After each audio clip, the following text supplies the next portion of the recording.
Hello, hello. Welcome back to our Friday Night Live. I'm here with my phenomenal team, Dr. Phil, Coach Raymond, Lindy, Todd, Richelle, and Adek. And Richelle, I'll just meet you real quick so that Benoit can play. Now, before we jump right into the questions, let us know in the live chat and also in the comments down below, where are you? Where are you located today? And also, how are you doing today? We would love to know. So we are going to answer questions, and Todd will just quickly go through how we will take questions today. Absolutely. So if you guys could put 3 capital Qs in front of each one of your questions, and of course, as always, the super chats will take precedent. They will cut the line. But if you guys could put that in there, we would appreciate it, and we'll answer them into the order. And we promise to get to as many of them as we possibly can. Yes, absolutely. All right. Nice to see so many of you returning faces. Hi. I don't actually know, what you guys look like, but I'm sure you all are very beautiful and handsome. So thank you for coming back. Let's put up our first question and let's just jump right into it. All right, here we go. Thank you, Todd. Nav, welcome back. Thank you so much. 6 months carnivore/lion diet. I still struggle with cravings daily. Usually I get meat aversion and not feeling satiated after eating until I am full. Raymond, you're nodding. Yeah, I mean, look, you're on the lion diet. Lion diet is extremely satiating. You've been at it for 6 months, struggling with cravings. I can totally see that. I wouldn't be surprised if you were eating 1 or 2 meals. Mm-hmm. And what I would say is try to get 3 or 4 meals in just to get the cravings out of the way. That's the way to do it. You could try adding more fat, but I'm sure you've tried that. And the only thing that ends up is making you more meat averse. So the only thing that I can say is try to have more meals throughout the day, and then you'll see those cravings go down. Yes. Adek, any thoughts on this? I'm just wondering what kinds of what kinds of meat he's eating. The variety is on the lion diet is usually beef or lamb, and maybe a variety of cooking. How to cook your meats will help as well for the meat aversion. So use your Instant Pot if you have one, frying pan, air fryer, barbecue. That helped me get through the meat aversion during my lion diet. Oh, okay. Let me actually ask you, Adek, because you have experience with lion diet. I'd love to know first, why did you do lion diet? Experiment. Because back then you were only eating beef and Raymond was doing ribeye, and I just wanted to try it out.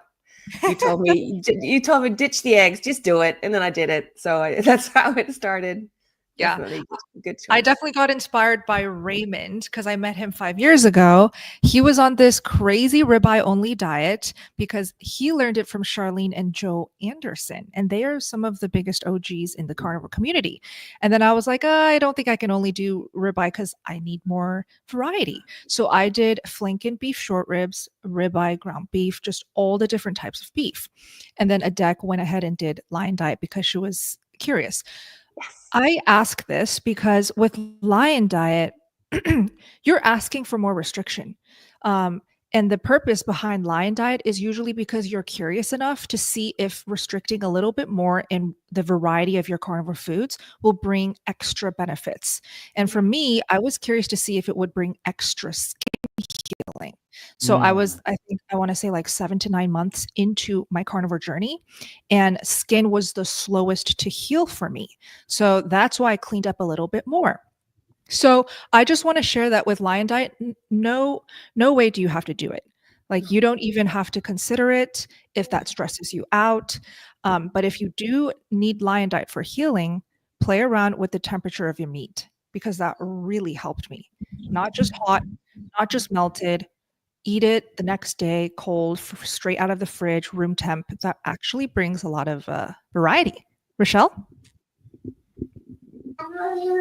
Can you hear me? Yes. I love this question. I just came off of lion diet a few months ago, and I did it because I thought it would be helpful for resolving some skin issues that were just ongoing and just seemed to be relentless. However, I did not find the healing that I wanted to find on it, but I found healing that I didn't expect on it.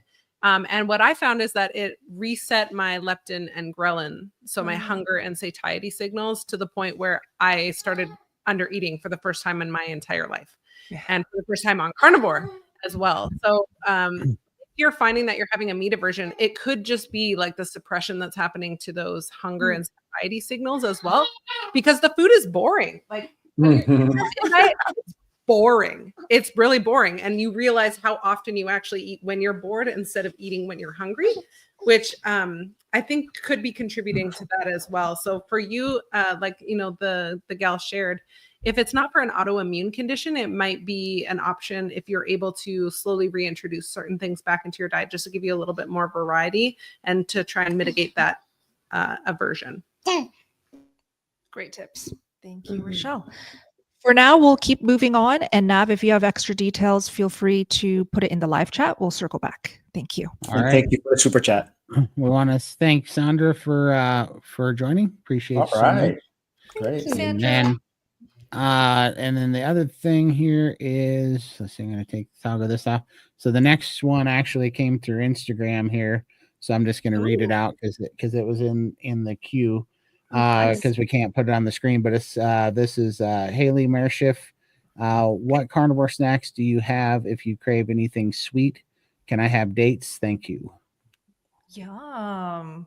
Okay, snacks, not yum to the dates. Don't eat dates. Don't do the dates. I was just thinking of carnivore snacks. Like I was already thinking of pork rind chips dipped in sour cream, melted butter, or egg yolk. Oh, what are your snacks, Adek? Go ahead. yeah. If I do pork rinds, I love just putting the bag in just in a 10 egg yolks, and they just soak it all in. It's really good, and there is sweetness in the egg yolk for me. So that's I like seafood as something sweet at the end of a meal too, because it's sweeter. Yeah, Raw or cooked? air fried. Oh, yum. Yeah, with skin love and it. all, with heads and all. Yeah, nice and crispy. Thanks, Adek. Let's just go around the table. Richelle, what's your favorite snack? Oh, I would say carnivore bars, which is beef pemmican. So that's like dehydrated beef with tallow and either salt or some sort of seasoning. They make a honey barbecue one, and I'm sure Bella's husband can attest to this. It's amazing. Or like a bowl of yogurt with a minced up carnivore bar in it.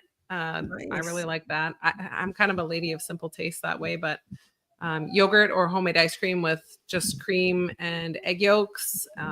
If you can handle vanilla, a little vanilla in there is nice too. But I find dairy super sweet, so those would be my go-tos. And Lindy.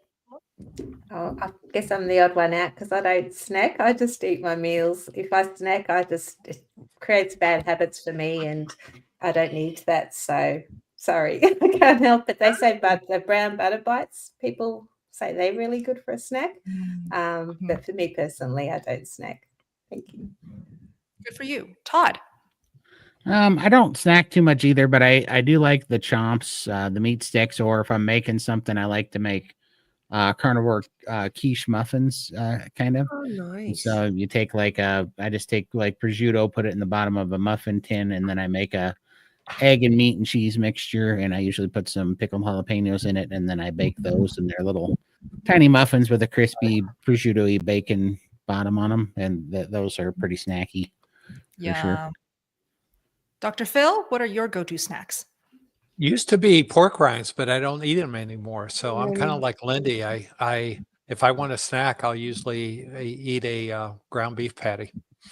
Exactly. And Bella, you've got me hooked on cold ground beef patties. I love that cold frosty fat and it's like a very inexpensive pemmican bar. So much cheaper than a carnivore bar, but there's nothing better than a cold hamburger patty.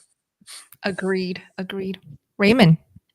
I can't eat snacks because if I eat snacks, like let's say it's jerky, it ends up being a meal. So for me, there's no snacks. Yeah. I'm either hungry or I'm not hungry. That's kind of it. No, thank you for being honest. Yeah, go ahead, Adek. Do you still make your egg pudding, Bella? Oh my gosh, it's been a while. The last time I made egg pudding is when my mom visited in LA a couple weeks back. And I just said, "Oh my gosh, your amazing cooking skills are here. Can I film some videos with you?" Oh, wow. I will be posting them, and she will be cooking with me in those videos. So I'm very excited. Nice. Yay. Yeah. Awesome. right. Let's keep going. Okay. Hello. Welcome. I'm doing carnivore Monday through Thursday, but back to carbs on the weekends. Is this a sustainable way to keep weight balance? Okay. So very good details that this person shared. Monday through Thursday, carnivore, weekends, carbs, but this person weight balance. Okay. So we should all keep that in mind. What do you guys think? Is this sustainable? Todd, I'll start with you. Well, I mean, I think it depends on if you have a carb addiction or not. So for me, that would never be sustainable because I would just that would turn into one heck of a long weekend. I can tell you that if I started doing that. So I would say no. But if you if you're not a carb addict, or if you can, or if you can moderate, then I would think that would be fine. I mean, that was generally my idea because I used to be keto and it wasn't working, and I went to carnivore to try some things. And also my thinking in the back of my head was that if I had to have a cheat day, because I was still a carb addict at that time, but if I had to have a cheat day, I could cheat back to keto, right, and have a little bit of change. But then what I found out was when I was carnivore, I didn't need to have cheat days, and I didn't have carb addiction anymore. So I just stayed here for the last 23 months. So I don't know. I think I think it's probably fine, but I think it would be, if she can handle it. But I think strict carnivore would be better in the long run, in my opinion. But yeah, no, great thoughts. So I'm going to give a counter argument to this one. I think this is Let's do it. a metabolic disaster waiting to happen. I think it's the most stressful thing you can do to your body. And you might as well be on standard American diet because you're losing all the benefits on your metabolic health by going back and forth. And you're really putting strain on your pancreas, on your organs. And I wouldn't recommend it. If you're not committed to carnivore, don't do carnivore. Maybe consider keto. I'd rather see you do keto 7 days a week than doing carnivore 4 days and standard American diet 3 days a week. I just think you're playing with fire there, and I think nothing good will come from it. But that's my professional opinion. Just as a medical So scientist. scary now. Hear that. Well, I have a follow up for you, Dr. Phil. What if the carbs are keto friendly? For example, some berries. Some. Yeah, I think if someone's doing a ketogenic diet tightly and versus, still staying keto, I think that's a whole different situation. But I get this, that's not how the question's written. And if you were going to do something like this, I would be keto, and I would keep my keto down to under 20 grams of carbs on those days. And I would cut it to 1 day a week instead of 3 days a week. I mean, you're basically doing 4 days on, 3 days off.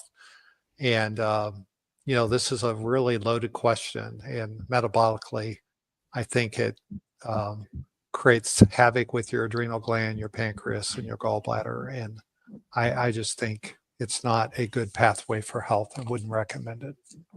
So, but this is also, and N equals 1. This is an experiment that you might need to have to try yourself and see how it happens, because we can't predict, because we don't know how old you are, and if you're a moderator, or if you, this is something that you might have to try out for 2 weeks and see if you can manage, and to see if it is sustainable for you.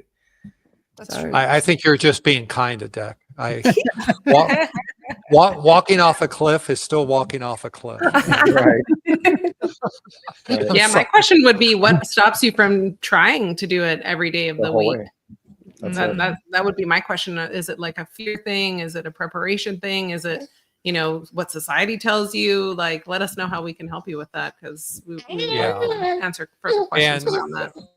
There's nothing harmful about being on a ketogenic diet. It's so much healthier than most things out there. And you can do a 20-gram carb ketogenic diet a day, 50 gram. I wouldn't go above 50, but some people count 100 or less. Some people count 200 or less. But if you really want to have those berries and carbs in your diet, I would say just do it more consistently. Your body will tune up better with a consistency of the types of food you're eating, and you're just doing maximum stress. It's like being an ER physician. You're in chaos for 24 hours, and you go home and try to relax, and you're not really relaxing because your adrenal gland's gone full boat. Boy, So I'm going to take a really tough love stance on this, because I want you to do what's healthy. Yeah. So, well, here's some more details from Crib that I just caught here. I started with full-time carnivore, but I went back to eating some carbs to the weekends due to social and family appearance. So very, very typical. You're not alone. Yeah. Yeah. And that happens a lot. And choose your carbs carefully. Yeah. And spare it. And prioritize your protein first. Eat those proteins first as much as you can, and then have that little bites to show the social your friends and family that you are eating something if really necessary. But I think also the longer you're carnivore, the more confident you are, and you're like, nah, I don't want it because I'm carnivore. It's change. Everyone gets that to that point when you're just that. Yeah, and you can put the carb food on your plate. Just don't eat it. Right. Don't eat it. And also pick your carbs carefully. If it has a high glycemic index, like something like mashed potatoes or rice, or peas. I mean, those play a lot of havoc. So if you want to eat broccoli or asparagus or maybe avocado, which is a fruit, I mean, these are healthier choices in the carb, and you can maintain it and just tell your family, I'm acquiring a taste for these things, and this is what I want to eat. But if you're loading yourself up with sugary carbs, it will not give you the benefits of carnivore. It will likely play havoc long term over your adrenal and insulin axes. Yeah, I would say go ahead, Richelle. Go ahead. Sorry, my favorite carnivore carb is dairy. 100% hands down. If I feel like I need carbs, I'm all about the dairy. I will go and drink a glass of raw milk if I feel like I need a little bit of carbs or something. But it's very, very rare that I feel like I need carbs. But maybe that's where you get your carbs from, is from dairy. That might be a more great tip, feasible source. I want to share a curious experiment for everyone here. Okay, with the social and family appearances, do this. Load up your plate with carbs, with meats, and just like Adek says, play around with the carbs. Don't eat it. Eat it. But I want you to see if anybody would even notice. And I'll bet you no one will notice. That's right. So do that. Great tip. Yeah. And another tip for anyone who's struggling with this since the holidays are coming. When I was just dating my now husband, Max, and I would go visit his mom. This is a lot of pressure, okay? Because we were seriously dating. I don't want to look like a freak to his mom.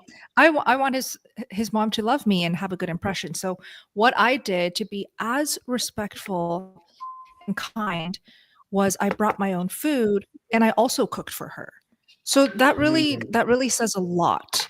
Any appearance that you go to, bring a charcuterie board. Bring your own meat that you cook and also offer it for the guests. Yeah.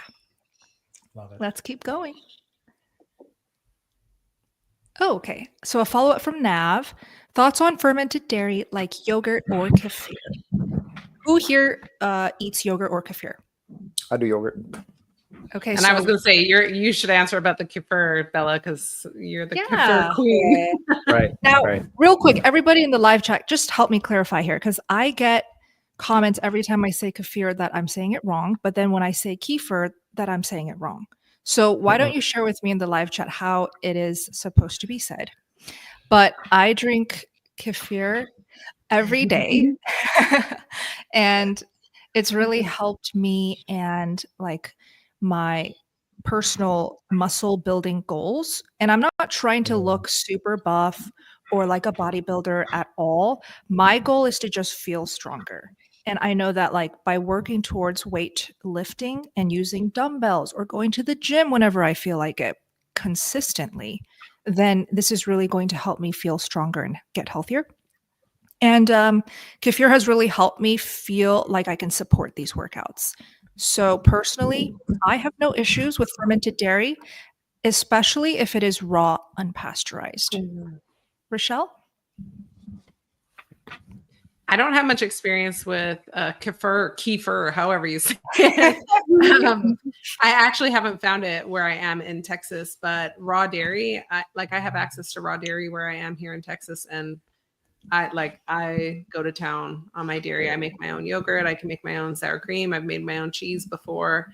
I love it. I think the natural probiotics that come in animal milk, the prebiotics, the probiotics, the fat, the vitamins A, D, E, and K, it's just a nutrient dense food, obviously, because it sustains a life. It gives life to, a calf. When a cow gives birth to a calf, that food, that nutrition needs to go to that little one so that it can develop properly. And so it's a 3,000 pound animal at the end of the day that it's nourishing, but I just think it's a very complete whole food. And like I said, if it doesn't bother you, definitely enjoy it. I'm a big dairy fan, huge dairy fan.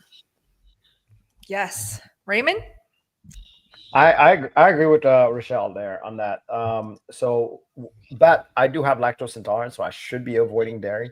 And I did do an experiment with raw milk, and I still have a little bit of reaction. It's not so bad. It's just gassy. It's just not fun to be around when I'm, doing that. So, but otherwise than that, I agree. It's a great way to build. It's a great thing to lean on. This is great to even increase your appetite. So there's a lot of benefits to it if you can handle it properly. Absolutely. So I just wanted to share a website here, realmilk.com. Okay. I just try to repeat this as much as possible. Go to realmilk.com and you can find raw and pasteurized dairy products, dairy farms, and dairy sources near you. Next. Thank you, Todd. Juliet, thank you so much. 4 easy 2 to 3 ingredient, low work / kid friendly meals. Wow, very specific. You don't want much, do you? So I'll give one. Great. Chicken wings baked in the oven, naked chicken wings, a little salt on it. Put them in the oven at 400 degrees, turn them at 20 minutes and leave them another 20 minutes. And then if you want to give a dipping sauce for the kids that they might like, you can do that. But if they just eat them plain, they're pretty good, healthy. And that's only 2 ingredients. Cook them on a rack, use parchment paper, and it'll be easy cleanup. Great one. Richelle, how about you? Oh my gosh, my brain is like, I am feeding a little carnivore baby. Sorry for the noise in the background. I'm feeding a little carnivore baby. So I make homemade chicken tenders for him, which are just pieces of chicken breasts that I dip in egg and then ground up pork rinds. And then I bake those and he loves those. He'll dip those in butter mayo and he loves hot sauce. He's a huge hot sauce fan. So I ate a lot of hot sauce when I was pregnant. I get it. I think scrambled eggs are great. That's 1 ingredient. You can make it 2 if you want to add butter or whatever kind of fat. You could do like a taco beef with like a little bit of cheese and sour cream. That's a lot of fun. You can do a burger patty with an egg. You can do bacon wrapped or bacon baked egg prep. So like Todd was mentioning earlier. You can take your piece of bacon, put it in your muffin tin, crack an egg in there, bake it. I think it's at 350 for about 12 to 14 minutes, depending on how done you like your egg. Kids go bananas for those things, bacon and eggs. Bacon and eggs. Crispy bacon. Yeah, just crispy bacon on its own. What else could you do? You could do meatloaf. I just actually started making him little carnivore muffins, and you can make them animal based where you add a little bit of fruit to give it some variety, or you can make them completely carnivore, and they're basically like little mini quiches. So it's like eggs scrambled with some ground beef and a little bit of seasoning and some cheese. And he likes hot sauce, so I put a little hot sauce in there. And, like he like goes to town on those. I'm like, all right, carnivore bread. He'll go to town on those. Carnivore flatbread, which is eggs and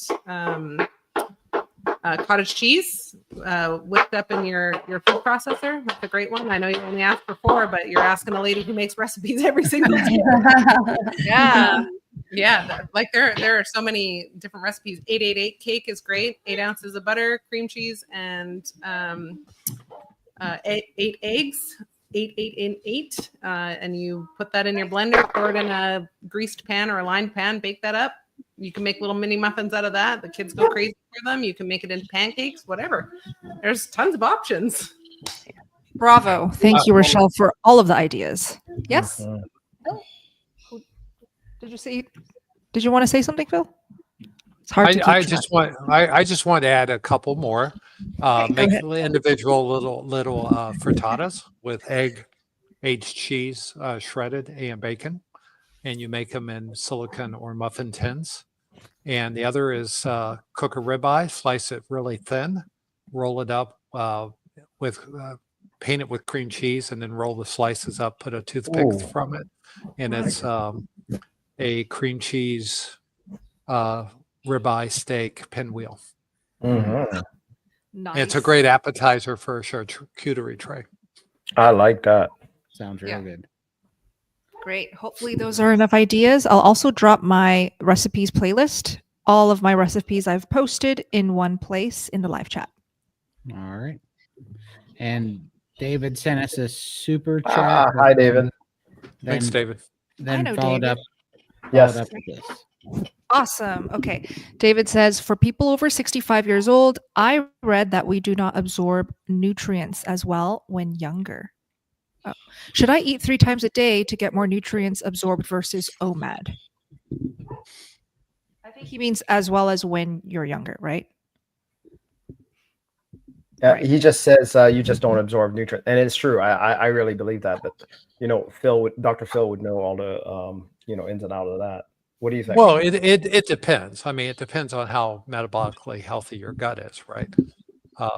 But a lot of people have unhealthy guts. They've done things to manipulate their stomach acid, their gallbladder function due to chronic poor eating. Low-fat diets in America have destroyed a lot of normal gallbladder function, and that's why we have so many gallstones. And so it's true, but it doesn't need to be true. It's a result of how we eat all our lives, and eating more frequent meals may be helpful. But in most cases, once you heal the gut, you'll find that absorption actually improves.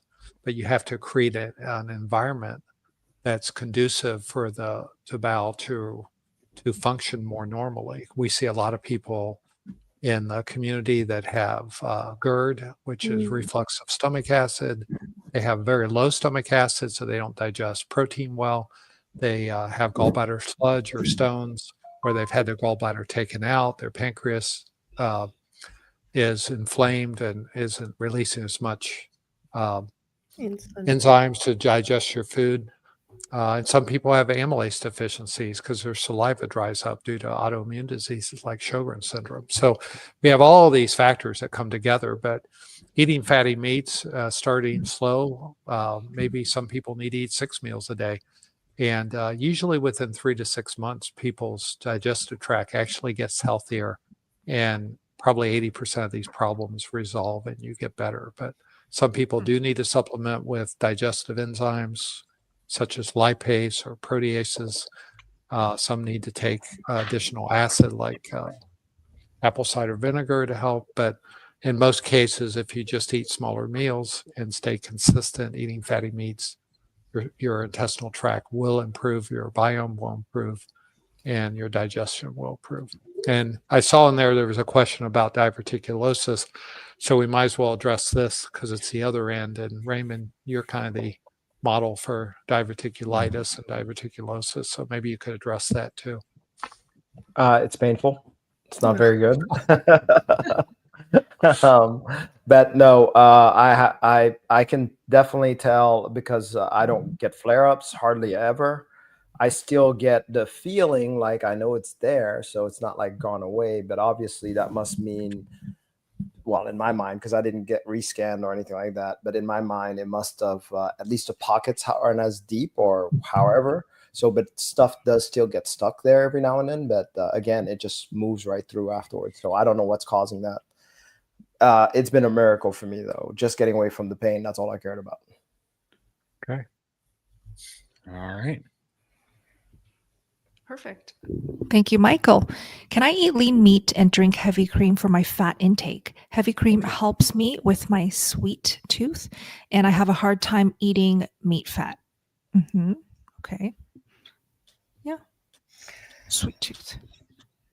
Go I'm ahead. just wondering why it has to be lean meat. Oh yeah, okay, right. Okay, she's not eating. Okay, sorry, I got it. He doesn't eat like the He fatty doesn't like meat. the fat. Yeah, okay. Yeah, he has a hard time eating the meat fat, Okay. so he is leaning on the heavy cream for the fat intake. So lean meat plus heavy cream. You know that butter can actually be more effective for both. Yeah.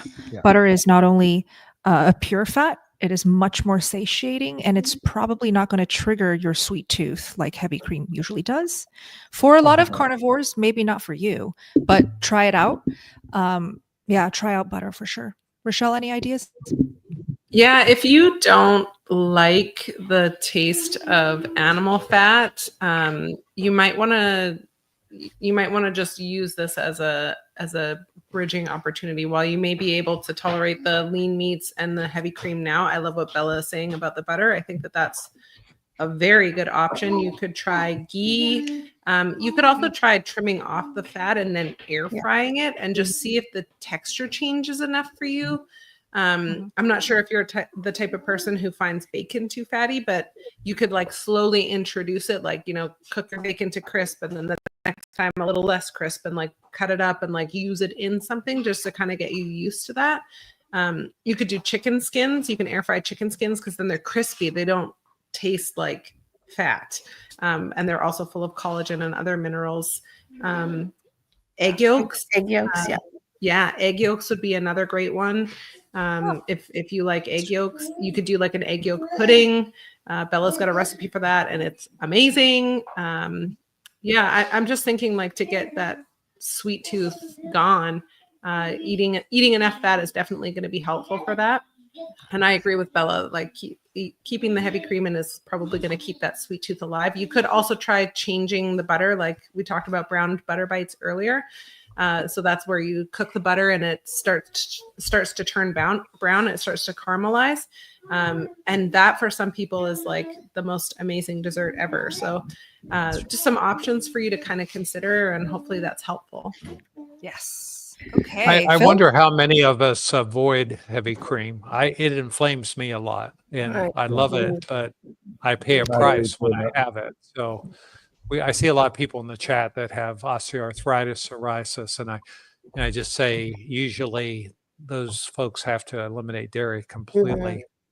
And the only dairy I can eat is aged cheese. Anything else I eat just flares up everything. Yogurt too? Yeah, I just don't eat it. I can't find one that doesn't have a lot of sugar in it. So. Oh, right. All right, yeah. Alexander. Yeah, go ahead, Adek. Sorry, just another thing. This is maybe, broken record, but if you want to get rid of your sweet tooth, you might have to have more meals. More like meals. For More sure. meat. Yeah. More meat. Yeah. You might not be eating enough. Yeah. Okay, I was going to say Alexander Farms for a good yogurt brand in any grocery store. It is pasteurized, not raw, but it is very, very good ingredients and not that much sugar. There's a reason why we are talking about fermented dairy as opposed to like fresh dairy. Heavy cream is not fermented, whereas kefir or yogurt is, and that might be a little bit less problematic when you switch to those. Butter is better than milk because butter is pure fat. Milk has a lot of carbs. So hopefully you have some info to work with now. Keep us posted, Michael. Hopefully that helps. And heavy cream is also ultra pasteurized, which is problematic. Okay, good to know. Unless you can get it raw. Yeah. Yeah. Exactly. Good luck. Have you found some? Yeah. Oh wow. Have you heard? My raw dairy guy really Yeah. comes Oh, through you're right for there. me. Okay. Wow, that's Nice. awesome. Oh my she's going gosh. forth. Wow. Yeah, if you have an Amish farmer in your neck of the woods, that's a great place to get raw dairy. Yeah. But how about sour cream? Isn't that fermented? Or It is. anymore? Okay. Is that fermented? Interesting. Mhm. Okay. Yeah. Hence Wow. sour. Yeah. Nav, thank you again. Reason I asked about fermented dairy is because it is not recommended on carnivore. Oh. Really? Okay. Oh, So I wanted to know if it's okay for me. I do have IBS. Dr. Chafee said said try it because I have not got relief on carnivore yet. Okay. Well, We actually don't. I'd say try it too. We actually don't mind having fermented stuff in our carnivore way of eating. Right. I would say all of us here are in support of incorporating fermented dairy. So we Yeah. approve. We support it. Do we remember what Nav wants relief from? Is it the meat aversion that he asked? Yes, meat aversion. The meat Okay. aversion. Well, Yeah, that's that would definitely help. going to give you relief. Yeah. Yeah. Yeah, and I wanted to say I had meat aversion for a while, and So did I. that you did this YouTube video, Bella, called your 10 favorite top 10 ground beef recipes. Mm. And I just went through those. I mean, you did like some kind of shrimp paste in there, and frozen Yeah. hamburger or cold hamburger, and hamburger with egg in it, kind of egg drop soup type. And I just went through your recipes, and by the time I finished all of those, I did 7 of them, and my meat aversion went away. So Oh, nice. ground beef, Wow. those recipes cured. I mean, I was really concerned because I had eaten ribeyes for 9 months straight, and I couldn't even put a ribeye in my mouth. Right. And This could be a And, good protocol. Like if you have meat aversion, follow Bella's recipes. There you go. I love Oh. that. I love that. What a great Wow, idea. I'm honored. I still haven't tried your pancakes yet. Who's tried Bella's pancakes? They're awesome, and my family loves them. So that's our Sunday morning treat. Yeah, we do a family pancakes. Oh Oh my my God. goodness, I have to try those. Highly I recommend.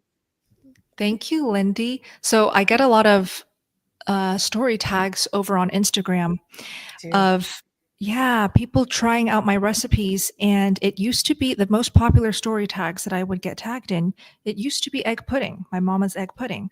Now the pancakes have completely beat the egg pudding. I get pancake tags like every other day, and I'm telling you, that stack of pancakes these people make, Japanese souffle, so fluffy, so beautiful. Yes. So yeah, the very, very fluffy. If you guys want to treat a little dessert pancake, yeah, it's a good one. Try it out. Okay, let's keep All going. right. There we go. Hi, Marilda. Okay, this is for Dr. Phil. I just spent a few hours listening to your interview with Richelle. Wow, yay! We That need was to link this week. that. Just came out. Bravo. I took lots of notes. I love how you guys explain things so simply. I now understand metabolic syndrome. Thank you and hugs. Phenomenal. Yay. Great work, Richelle. Good job, Dr. Channel. Great job Thanks putting for that out there. watching. Appreciate you. Yeah, we really appreciate that. We really enjoyed just chatting to each other. We kind of did a Joe Rogan format where we just kind of chatted, and I think it worked out really well. That's great. I'm glad to hear it came out well because I haven't watched it yet. So It's hard to Yeah. watch yourself, maybe. So go support Richelle's channel. She posts fantastic interviews there. Richelle, if you don't mind linking it to all of our channels in the live chat. Okay. Hi, Diana. I've lost over 60% of my hair. I tried iodine, but my glands in my neck swelled. I've been carnivore for 19 months with a weight stall of 6 to 7 months. Please help. We'll start with Todd since you do have experience with iodine. Do you know anything about the gland thing?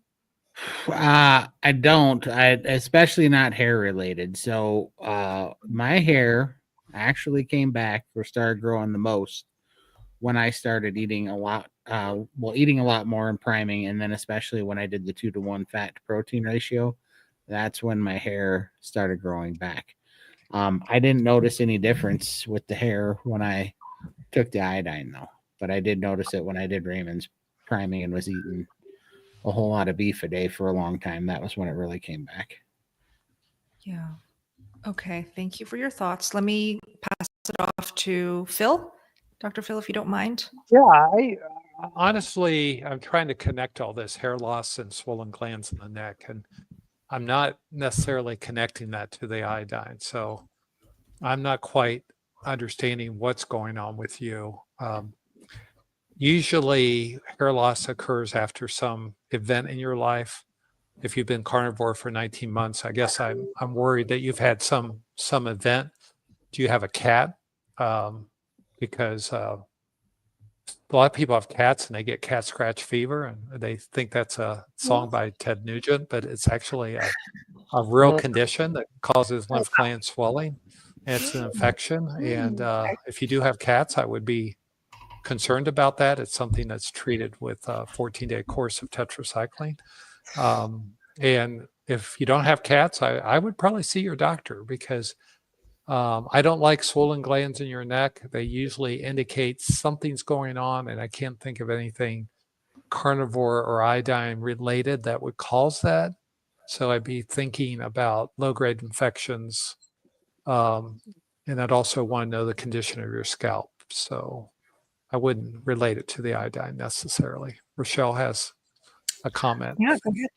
Just a thought, just want to put this out there. Obviously, I greatly and highly respect Phil's opinions about this as a retired MD. Dr. Elizabeth Wright talks a lot about this, that sometimes what can happen when we take iodine is like things can kind of like swell up, and it's because the gland, the thyroid, which desperately needs that iodine, can kind of swell to try and intake more. So some people notice that their body gets, like fibroids get worse, the thyroid gets more sensitive, and it's just because it's waking up, things are coming back online, and the body's just trying to open up the iodine receptor. So it might be detoxing the heavy metals, and you may need to do like I think she has a protocol for like a salt flush or something like that, salt loading I think it's called, which can be helpful to get the iodine into the receptors to get all the heavy metals and halides out of your system that may be blocking those receptors and causing that inflammatory response, if it is related to the iodine. But like Phil said, we don't know. There could be some other things going on, but that might be something for you to look into.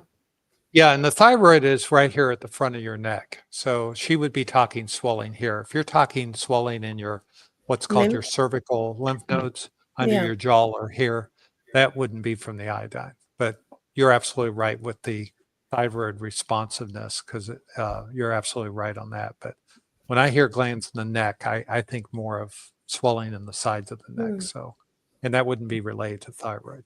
And the hair thing is just from what I've observed, being carnivore for the last couple of years, hair loss is often related to eating too little protein and what you were doing a couple of months ago. So if you've been chronically under eating protein, that can definitely lead to significant hair fall for a lot of people. So I'm hopeful that that's helpful. You may want to come and check us out in the SBG and try Raymond's priming protocol, because a lot of people see their body turn around and their hair just goes again. Like even Mr. Todd can talk about how his hair is starting to sprout. Maybe Todd wants to share about that a little bit. Well, it's a little disturbing actually, but yes, my hair is growing back.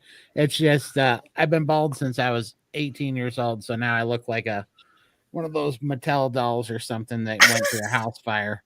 So little patches are growing back in. Oh my gosh! But it is growing, and my eyebrows grew back, and that was from hyperthyroidism, but my eyebrows came back. So, but that happened when I was priming with Raymond. As much as I was cussing him, I was still a little bit hopeful, because as miserable as that was, I was growing my hair back and things were healing. So I definitely recommend SBG priming. Remember that we had a member who was annoyed that she had the legs on her hair were growing back, so she had to shave. Oh, we have plenty of those. She was 80 years young. Okay, let me spotlight this. We have members, and I'll share another one. You guys know who I'm going to share, but we have an 80-year-old member, she had to start shaving again for the first time in decades because she started growing hair again on her legs. That's like a sign of hormone healing right there. We have another member. What's her age? I cannot remember exactly. 62. 62. 62. And yeah, she thought she was in menopause. She regained her period back. That's incredible. Not necessarily wanted by a lot of women in that age category, but it's just phenomenal. What a great sign, you know? So look at that. I didn't know we can do this little banner thing. So I think that's very cool. I'll just put it up for a couple more seconds. Wait, do you guys see it or is it just me? Yes, we Yeah. know. Okay, great. Yeah, so the clickable link is also in the description box, guys. If you need actual guidance and community support, Steak and Butter Gang is where it's at. Let's keep going. Right on. I don't think we've done this one yet. Remind me if we have, but I don't think so. I don't think so. Yeah. No. Thank you, Beck. Have you experienced an increase in saliva production on carnivore? Only a couple months in, not drooling, but just a bit more saliva. Curious. That's a great sign of your parotid glands and your healing. And you probably were developing some. There's an autoimmune condition called Sjogren's syndrome, where your tear ducts and your salivary glands dry up, and so people that are heading towards Sjogren's will notice a decrease in saliva. And as you start to reverse inflammatory conditions in your body, it's only natural that your these are called exocrine glands as opposed to endocrine glands. There are things that secrete, like your tear ducts, your saliva glands, and your sweat glands are exocrine glands. And they literally get healthier because you're reducing the inflammation. So not only is that great news, but you may have averted something even worse that was developing. So cool. Wow. Todd, did you want to chime in? I just said I did notice I used to have dry mouth all the time. It was, you know, I live in a dry climate too, but used to have dry mouth all the time and that went away. And I used to have dry eyes all the time and that went away. So, wow, that's super cool. Well, you have to tell them about the color too. Yeah, and it was actually funny. I saw a video and I actually saw a chart about the rods and combs that you're talking about, and I actually saw how that works. And it's like, oh, that's what Phil was talking about. But yeah, when I started taking iodine, I was able to see in color again. I didn't realize that I wasn't seeing really in color. And that's just beautiful.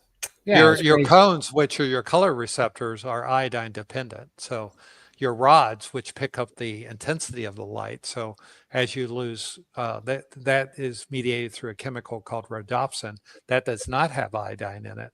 But your cones, which perceive color, does have iodine in it. The chemical that your retina produces for that is called iodopsin, and it has iodine molecule in it. And Todd took iodine and started seeing color. His color vision woke up and got more vivid. So, so if your color vision has gotten dim, that is a pretty significant iodine deficiency. So, well, and what cool is amazing. And I want to say two things. One, you don't notice when your color vision's getting dim, but you notice when it comes back in a big way. I can tell you that, because you're like, what is this? I'm seeing in 4K all of a sudden, you know, like crazy. But also, you know how crazy that is? I'm going to fluff Phil's feathers here a little bit. It's crazy that Phil put those links together, because I've told that to 2 hormone doctors and they go, that makes no sense. And so I thought, well, I might be crazy, but I'm going to tell people what happened, because this happened to me twice. It happened when I took TRT once, and it happened when I took the iodine. And I'm either going a little bit nuts, or there's something going on here. But I said it twice, and both of my doctors went, well, that shouldn't have happened. That shouldn't have made a difference. But Phil found the link. So, well, it's the difference between being just a doctor or being a physiologist and a doctor. So, well, good work. I have to credit my physiology training to know this level of detail, because that wasn't something I learned in medical school. So, I'm not going to hold your doctors accountable for that. All right. Well, I'm just saying you're making them look bad, Phil. Can I put this up? Ryan is here, and he has a very nice message. Who needs AI when you have Dr. Phil? True statement. Very true True. statement. Oh my goodness. But it's so much easier with AI, Ryan. AI doesn't make you listen to dad jokes before he gives you your results. That's right. That's right. And AI is so much more powerful when you have a little bit of baseline knowledge because you know the questions to ask. Yeah. So I use AI quite a bit to find things very quickly because I'm old enough. I've forgotten more than I know now. So sometimes I need to stimulate my memory a little bit. And I use Microsoft Copilot on my what's the browser called now? Used to be Internet Explorer. Edge, Microsoft Edge. And Copilot is always available. There's a little icon at the top. And I pulled a really nice summary off of AI for Todd and sent it to him. And it's a great way to do literature searches really quick, but you still got to have enough baseline information to interpret what they're saying. But it's really a great tool. I would probably stay practicing medicine if I had tools like AI.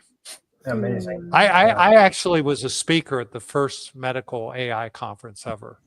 Wow. About Really? 6 years ago. So yeah, I was getting into AI when I retired. So 18, probably the last conference I did a major talk at was the Med AI conference out in San Diego. Awesome. Or actually it was LA. So when it's are we fun going to stuff. nominate Dr. Phil for RFK's Make America? I actually would prefer to be on Doge. I think cutting out nonsense on Doge, the Department of Government Efficiency. Can you imagine working with Elon and Vivek? Yeah, I mean, that'd be awesome. I mean, those are the two smartest guys. And Vivek did a talk to a group of lawyers last week where he talked about his company, which was a biomedical company. And what they did was they built a company to buy patents of drugs research from the big pharma companies that had been abandoned. And they paid like a couple $1 million for a $20 million research project for one of the big players. And it was actually a complete write-off. The drug was not developable, but they used the methodology on that failed drug and bought 5 more patents from drug companies and had 5 hits in a row where they made tons of money. And that's how Vivek became a billionaire. It's a fascinating story. Wow. And he was telling about the importance of taking risk and not worrying if your first risk fails miserably. Learn from it and move forward. And that's how he went from basically made his name by buying failed biomedical projects from the drug companies.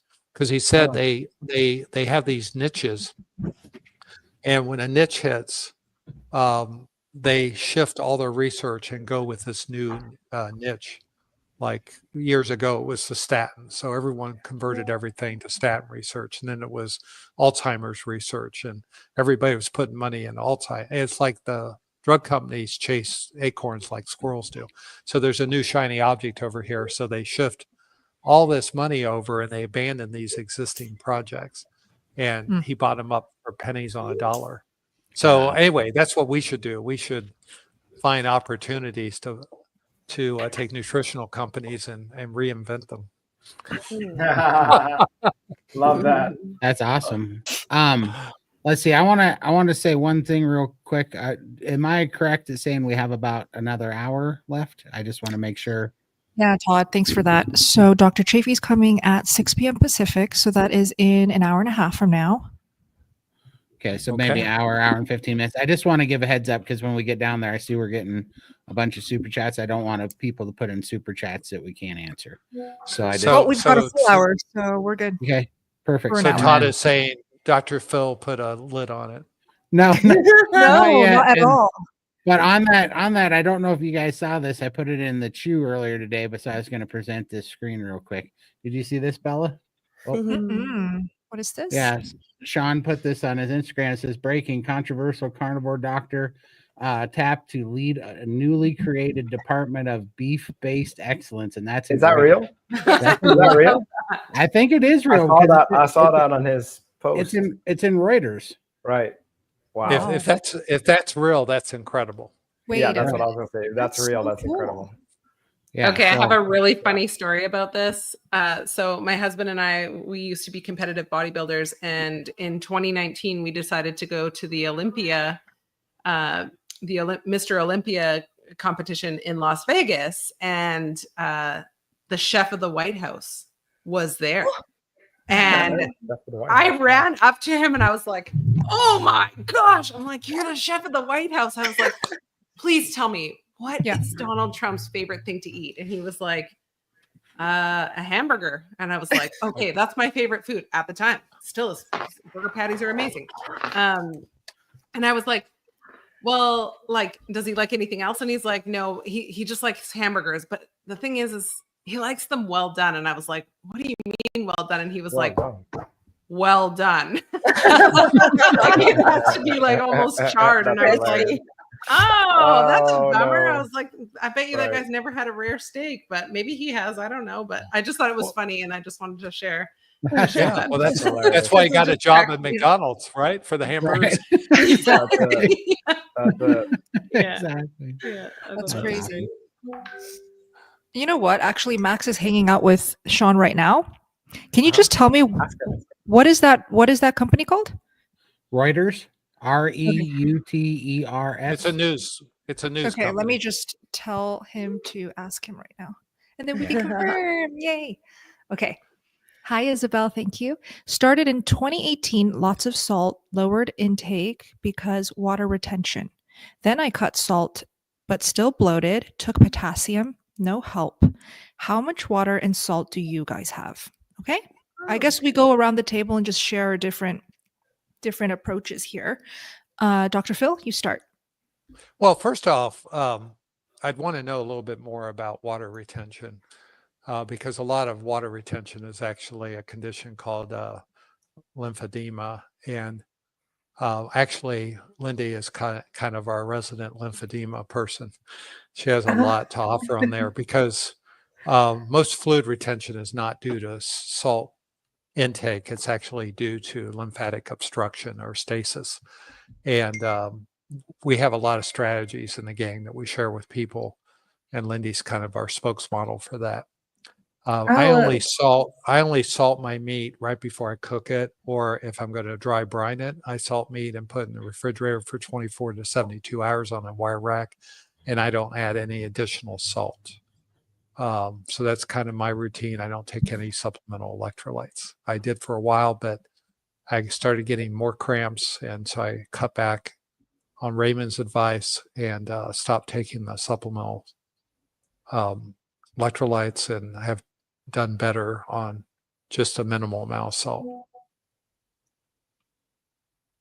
All right. And before Richelle hops off, we'll all say goodbye to her. Please share your answer, please, for the salt. Oh, yeah, sure. So I live in a very hot, humid place. So for me, I try to drink to thirst. I have one of these 40-ounce Stanleys, and I drink usually 2 to 3 of them a day. But I'm also breastfeeding, and 80% of breast milk is, I think 80% of breast milk is water. So I also have a lot of water exiting my breasts and my body. As for salt, I like to salt to taste. Sometimes I don't want any salt, and sometimes I want all the salt, and sometimes I need raw unflavored salt electrolytes just to kind of keep me going. It really depends on what I'm doing, my activity level, how much I'm sweating, how much I've exerted myself, what my stress level is that day, because I find that salt can be very helpful for me kind of managing my stress as well. I hope that's helpful. Beautiful. And yeah, thanks for having me this evening. Love you, Richelle. Please go take a second and follow her. She's also linked down below. Thank you, Richelle. Thank you. Love you guys. Love you. Bye. See you soon.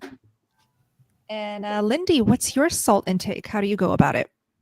Yeah, I love my salt. I do have a lot. I just salt to taste. I don't have electrolytes, but there are days where I just don't want any salt, and I'll just have my beef or steak without any salt at all. So I just go by how I feel on the day. I don't find that salt causes more fluid in my body, whereas I think for Todd and Michael it does for them. So they've kind of cut back. So I guess that's just another thing that you need to try out for yourself. And with water, I don't drink a lot. I never have.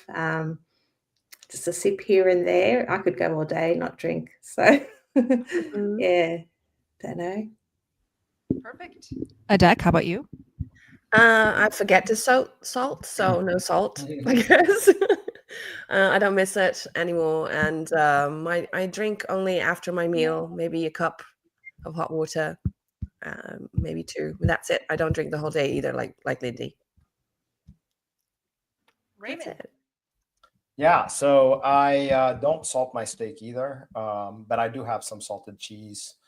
My raw yogurt, there's no salt in it; it's just yogurt. So as far as what I drink, I typically sometimes I'll go do a dry fast, which is no water for like a day, but I don't go long for that. But I drink to thirst, but not very much. And Todd. Yeah, I mean, I don't salt anymore. It's crazy, but that wasn't a choice. I just stopped craving salt at all. So I don't eat any salt anymore. On the fluid, that really depends on whether I'm fasting or not. When I'm fasting and doing dry fast, I only drink like 30 to maybe 48 ounces of fluid a day. When I'm eating, I drink more like 70 to 80 ounces of fluid a day. Right now, I'm drinking a little bit more than that, though, because I'm having a little bit of a kidney stone marathon this last week. But usually, so I don't know, I'd say usually around 80 ounces on the high end and 30 ounces on the low end if I'm fasting. And that all got better when I started dry fasting. When I started doing dry fasting, just my taste for salt went away and my electrolytes seemed to balance themselves. And I just require less fluid now. So. Yeah, and I'm currently no salt, but except for when I'm having my dairy products. So usually the salt is in raw cheese that I'm eating. In kefir, there's no added salt. So whenever I am eating cheese, I am ingesting salt. But for meat, eggs, anything else that I'm cooking fresh, I am not adding any salt. And so hopefully you hearing all of our different approaches gives you an idea that it really is different for each carnivore. So for cutting retention, not wanting to be so bloated, you can honestly go both ways. Play around with a little bit more, then play around with a little bit less. Absolutely do not cut cold turkey. That's not safe. So just do baby steps and really monitor. Don't change any other variables because then you will be confused of what is going on and from what. Keep us posted, Isabel. Thank you. All right. Hi, Joshua. Welcome and thank you. Struggled with 6 injuries in 18 months. Now consistent with Ketovore for 3 months. Recovering from frozen shoulders. Any tips or just time/physical therapy? Raymond, your thoughts? Chiropractor. That's my thought. So frozen shoulder. I had a friend that had a frozen shoulder, and actually, I was able to massage it, and it was gone. So it is a certain spot in the spine. So a chiropractor can find that out, and they usually deal with that. But what I can say is, yes, I've had real bad issues with my mid back and my neck. So I've actually got a straight neck. That's proven from X-ray, which is not good. It's supposed to be curved. But with and it used to bother me. But with carnivore and time, just I hardly notice any of the issues I used to have. I wouldn't recommend carnivore and and priming. Yeah. And I love my osteopath. So that's yeah, also another osteopath. option that you could try. Talk a little bit about that. So what are you doing with your osteopath? Mine, he doesn't even want to know what your issues is. He just lies down and he tries to just I need, just straighten out the knots, and he goes really under the muscles in the underneath, and it hurts sometimes, but then it's so much relief after that. And he just checks the whole body to see if there's any blockages or anything, and yeah, really helps me. Has helped me with my headaches for sure. Yeah. Thanks for sharing that. Dr. And Phil, also any thoughts? oh, sorry, go ahead. Well, I had rotator cuff injury about 6 months ago, and I did not have a tear, and I think even though that was my concern, because I tried adding chin-ups to my routine, and I did weight-assisted chin-ups, and it still really hurt, an old rotator cuff injury, but I didn't tear it.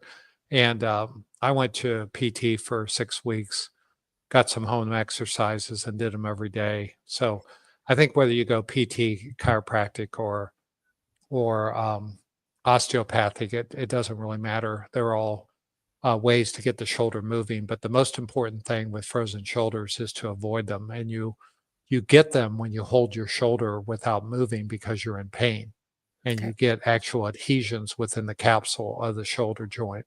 And you have to stretch those out and break those. And you have to include some type of manipulation, because you don't tend to do that on your own. So that's why you need one of these manipulative people to help you manipulate it, to break up those that scar tissue and get you moving again. So all three of those routes are very legit. I had a torn rotator cuff, and my shoulder is pretty screwed up from softball. And I actually just recently started dealing with it a little bit because it started feeling a little better, and I got a little more range of motion from lifting, which I think I probably did what Phil said by lifting and doing overhead presses. I think I made it rotate more, but I also started using these, which I noticed are very handy. I bought these. And these are, yeah, but these ones are awesome because they're automatic and they have heaters in them. Oh, wow. So they heat and they cup with pressure, and they're not very expensive. You get a set of 8 of them for like $85, and they actually work really well. I've been noticing. I don't know if that's I saw them. Joe Rogan was bragging about them, and so I bought them, and it is helping my shoulder, and my tight back around my neck has been really loosening up with these. Oh, Amazing. wow. How big a diameter are those? They're only like that. They're only about 2.5 to 3 inches around. 2.5 to 3 inches. Yeah. So they're delivering heat right on the muscle and drawing the edema out of the muscle. Yeah, and it supposedly, I don't know if this is true, but supposedly it's supposed to draw blood to it too. Yeah, Really? the heat increases the blood flow in the suction. Where'd you get it from? It's called. Yeah, well, no, it's called. Here, I'll put the link in the chat here. Yes, please. It's called copy. It's called Stack Social. Stack Social. But here we go. I just put it in. I hope this link goes because it's really long. I don't know if it'll all go in there or not. Okay, let me try clicking it if it works. Yeah, it works. So we're good. Yeah. Perfect. Thank you, Todd. Yep. All right. Let's see. That was that one. Oh, hi, Sherry. Nice to see you here. Thank you. Dr. Phil, do you think oxalate dumping could make my thrombocytopenia bleeding episodes worse, or is it just part of the condition, even on strict carnivore? I'm still eating fresh bone marrow daily. Thank you. Nice. Yeah, sure. I'm glad you are eating the bone marrow. That is really the nutrients you need for your low platelets. And I don't know of any association with oxalates affecting your thrombocytopenia, but when you have oxalate dumping, you might get a little more hemorrhage of the skin when your platelets are low. If you're having oxalate dumping in the skin. So, but it's not going to make the low platelets any worse. So I think that's what you're asking. And I really hope you get healed up. I know. Really? Keep us posted, me as always. Yeah. Thank you, Craig. 56 days carnivore. Congratulations. Down Wow. 21 pounds. Wow. Chuck Wow. steaks are awesome. Pasture raised eggs, fasting every day from 7 p.m. to 9 a.m. Oh, so overnight? Yes. That's Mhm. good. That's Good. wonderful. Perfect. Wow. Craig, did you have a question? We'd love to help out or troubleshoot if you did. This is just Maybe a not. lovely NSV. Absolutely. Yeah, what a great protocol he's using. Chuck steaks are fairly inexpensive. They are. Getting the good pasture raised eggs. He's doing a 14-hour intermittent fast every day. That's such a great example of how to do carnivore on a budget, and you're getting great results. A pound every 2 days is essentially pretty darn good. So you won't get that forever, but that Doing is such great. a great Doing example great. for people. Yeah, fantastic. Thanks for sharing, Craig. That's awesome. Amazing. Thank you. Oh, for Todd, please talk about kidney stones and how to avoid. Aw. Oh my God. Go for it, Todd. If I knew how to avoid it, I would be avoiding it right now. I promise you that. Wow. So I don't know how to avoid it. If you have a chance to do it, don't, because they're not fun. And I don't know. I mean, they are the most painful thing that I've ever experienced. And I did the third one yesterday. And I don't enjoy them. However, I think it's just happening because I think I'm basically detoxing. I think my kidneys are just dealing with it. I did start having a little bit of an epiphany of what might be happening. I was going to ask Phil if this seems crazy or not, but I sleep on my left side, and I'm down 310 pounds from where I was 23 months ago. Wow. There's a lot more pressure on things that I've never felt before. Like I can push around on my abdomen and I can actually feel like pressure on my organs. I can feel pressure on muscle. And I'm wondering that if possibly being down 300 pounds of weight, I just noticed that all of a sudden when I have different pressure points now that hurt when I'm sleeping, or they get pain on them. Like my hips hurt. I feel pressure on my stomach and my rib cage and stuff when I'm sleeping that I never had before. And I'm almost wondering if I'm putting a little bit of pressure on my kidneys for the first time, moving them around a little bit and causing some stuff to break up or something, because man, right now you're right. They're full of gravel for sure. Yeah. In fact, the first stone you passed, didn't I tell you it was probably going to be gravel? Yeah, you did. Yeah. So the phenomenon here, by the way, I understand all the symptoms you're having by feeling your body different because of the way you're lying. Definitely. And that's all signs of your body getting more circulation and more health. It's not the reason for the kidney stones, but interesting theory. Most likely your kidney stones have been there. They're probably calcium oxalate. As your body's getting healthier and you're getting inflammation out, the stones begin to shrink and actually dissolve. And that's the good news. The bad news is they get small enough to pass through your ureter. And these stones are basically specks of sand, and they have to go somewhere. Todd,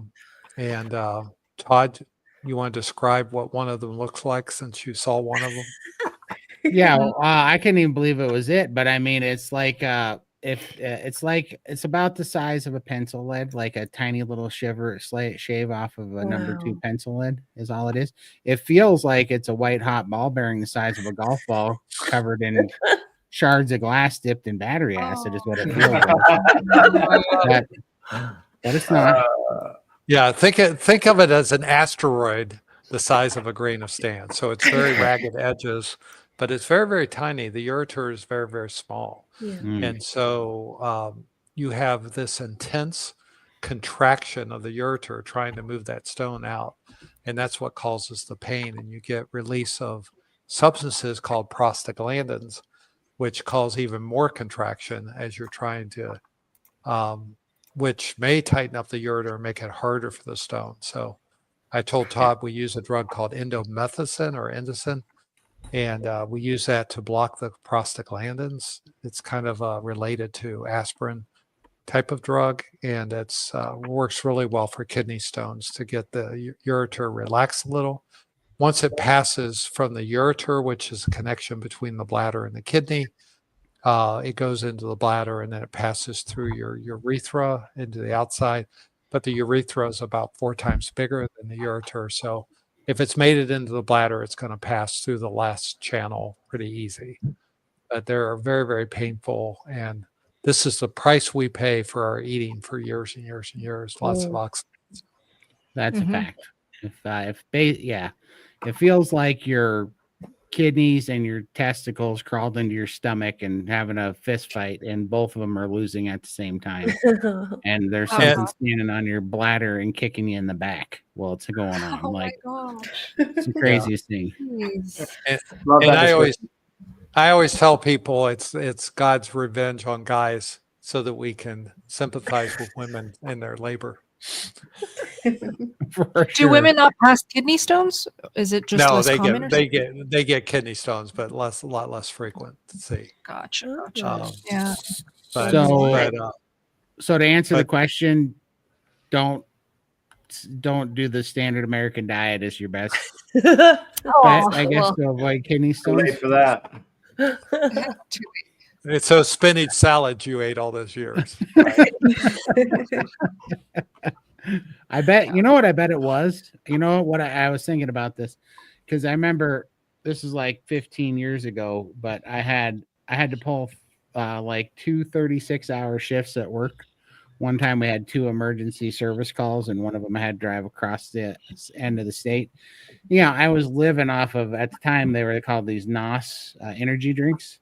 And that was all I lived off of. And the reason why this came to mind is whatever happened to me in that period of time, I got a terrible fever, and I got like hallucinating, like my fever is making me hallucinate. When I closed my eyes, it was like I was playing a movie.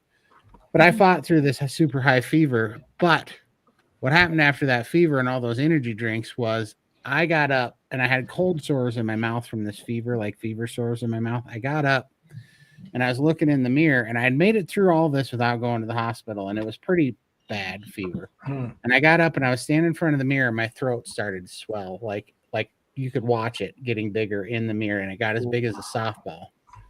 And I had to go into the emergency room because I didn't know what was going on. I had this huge bulge on my neck.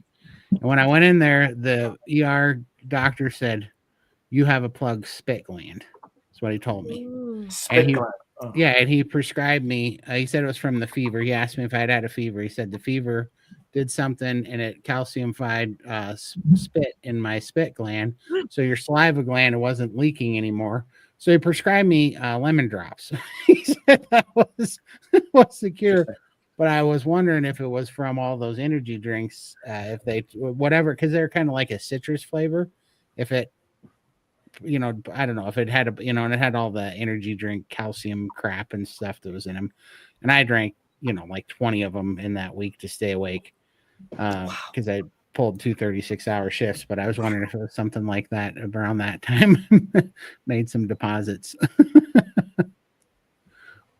Who knows, Todd? You were so unhealthy. You're just a miracle that you're alive. So that's a fact. If carnivore can do it for me, boys and girls, oh my goodness, wow! I'm glad you're here, buddy. I appreciate it. The odds weren't looking good for a minute. I hope all our audience realizes how much fun we all have together. Yeah, always. I mean, the fact that Todd is here, cracking jokes, smiling, I cannot imagine the pain that you went through. It was not good. I wouldn't wish it. But I think we should try. They say the CIA has like those heart attack guns. I think they need a kidney stone gun. There would be zero secrets. Torture you a little bit, right? There would be no secrets after that. All right, Alex, thank you so much. One, leg cramps killing me at night. What to do? And this question, if this gets hoarse, it is hard to talk sometimes. Why and what do I do? 6 months carnivore for Alex. We can do the first one, the leg cramps killing. Go ahead, Todd. Well, I'll hop in on both of those actually. Well, the leg cramp thing that happens, I think that happens to everybody, but a pro tip is definitely the shake plate. For me, that is the best way to get rid of those leg cramps now. That is like, in the long run, the dry fasting balanced my electrolytes, so I stopped having them all together. But in the short run, if you like when you just can't get the leg cramp to go away and it's in a bad spot, man, that shake plate is a miracle worker for getting rid of leg cramps in just a couple minutes. It's crazy. But the voice thing, I had that really bad, and that went away with that was one of the two signs that led me to believe I needed iodine, was because I kept losing my voice and I kept having a hoarse voice, and the iodine cured the hoarse voice thing. Very cool. Oh, can you link your shake plate? Yeah. Thank you.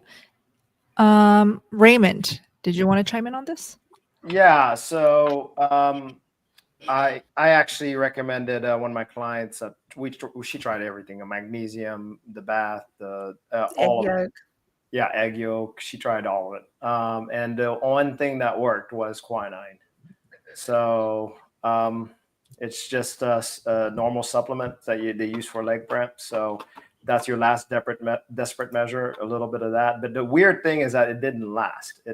Once it went away, she said she didn't have to worry about doing it again. So yeah.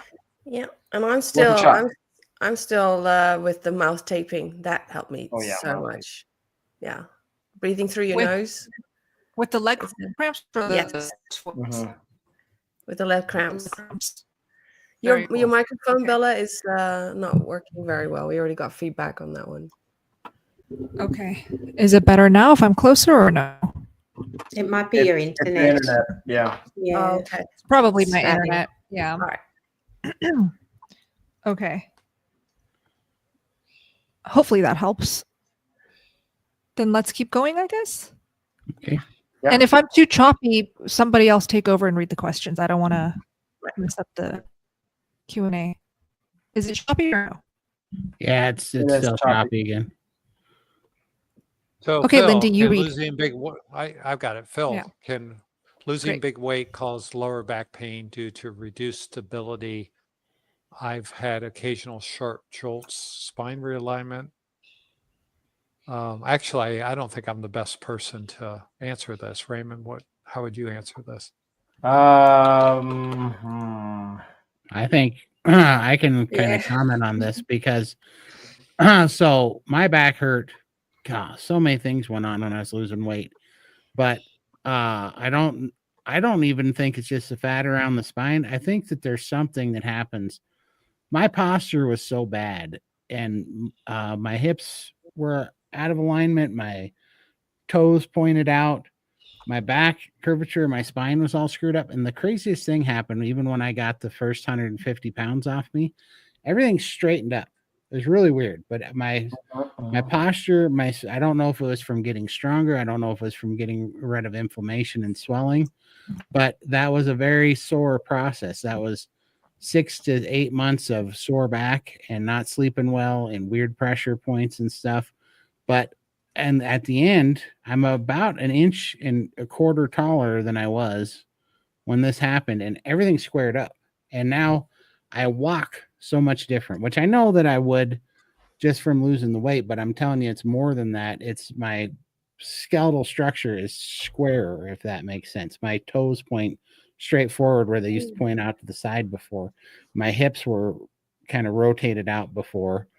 And the curvature of my spine is way flatter. And that happened. I tried to tell somebody that I told to get the same bed that I had that might happen because it was really painful. I thought my mattress was hurting my back, but it was actually just everything straightening out was not very comfortable. But now it's great, and it's totally different.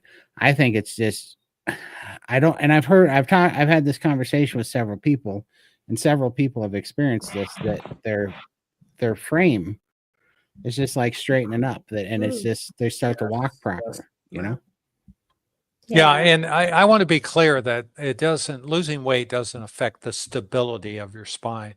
And I think Todd gave a really good testimonial of why you could have more pain due to the mechanics of your back changing. But it's not related to anything that's going to make your spine unstable. Your spine is bone connected by ligaments and the small strap muscles. And that's only going to get healthier, as Todd described. But as your body's recompositing, you may notice some structural changes, which can cause aches and pains, some bursal swellings, like everything you said, Todd. So I thought you did a good job with this. But I want to reassure that your spine's not going to become like a wet noodle. It will maintain its stability and get stronger. No, and it definitely, I feel like I actually have no pain now, where I always had stiff muscles and stiff back, and the way I'd walk would cause, I mean, obviously a lot of it was the weight too, but the way I'd walk would just cause so much pain in my hips and knees and stuff, because I wasn't centered over my own weight, because everything wasn't square. And now it is. It's really quite amazing. To me, that was actually one of the big miracles that happened through all this. I was like, wow, that's really different.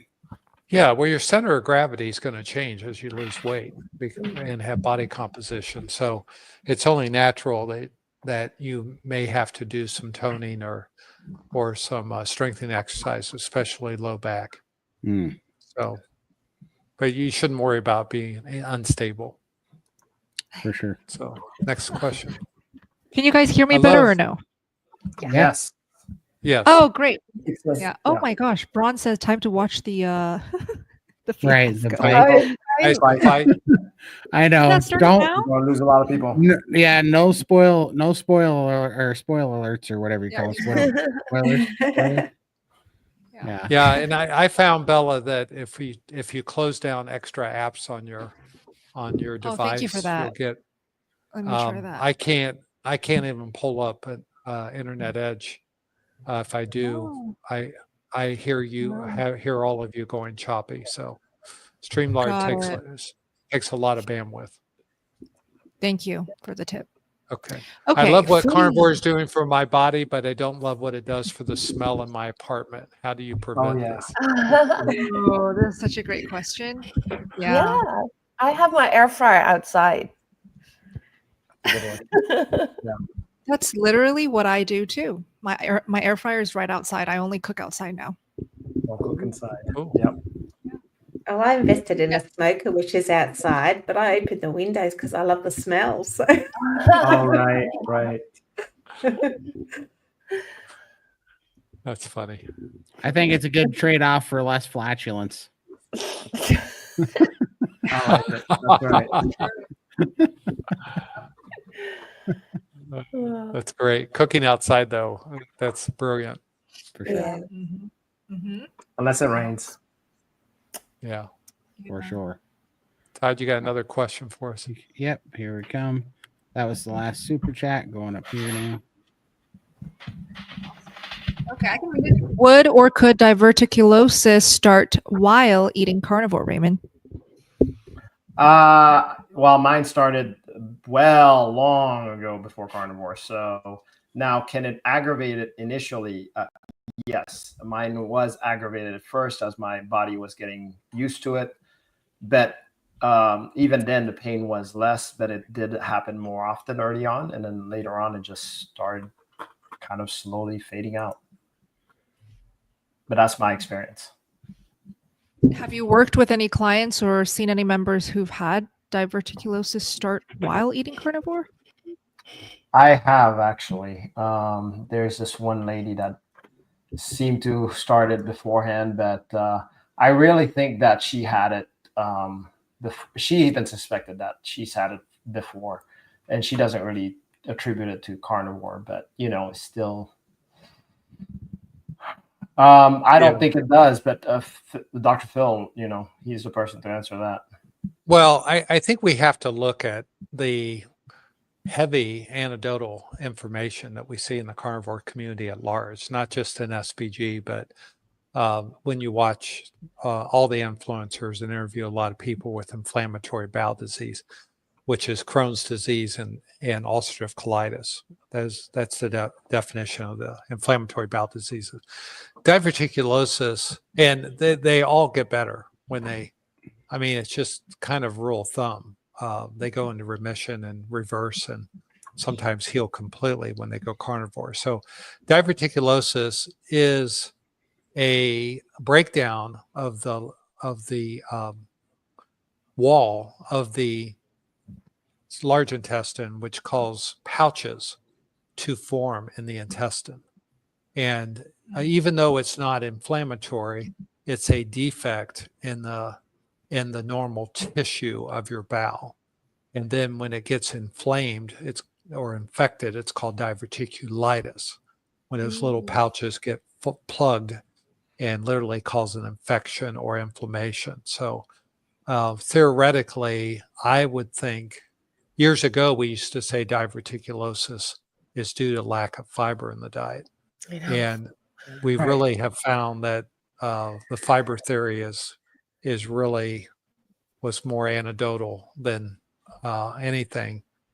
And fiber is better than just a standard American diet. But we just don't see very much new onset of any of these colon diseases in the carnivore community. So I think I've not seen any peer-reviewed studies. I don't think there's any clear evidence, but intuitively, I would think we would see less diverticulosis in the carnivore community just because our tissues get so much healthier, and it requires a breakdown of your tissue to get it in the first place. So that would be my thought. But interesting thing, it should be studied. Love to follow out 1,000 people and see the answer of that. But no one's going to do that study because there's no money in it. No money. Yeah. Mm-hmm. Let's see. Before I go to the next question, did Sean answer back? Was that his real? Oh yeah. Thank you for that. Okay.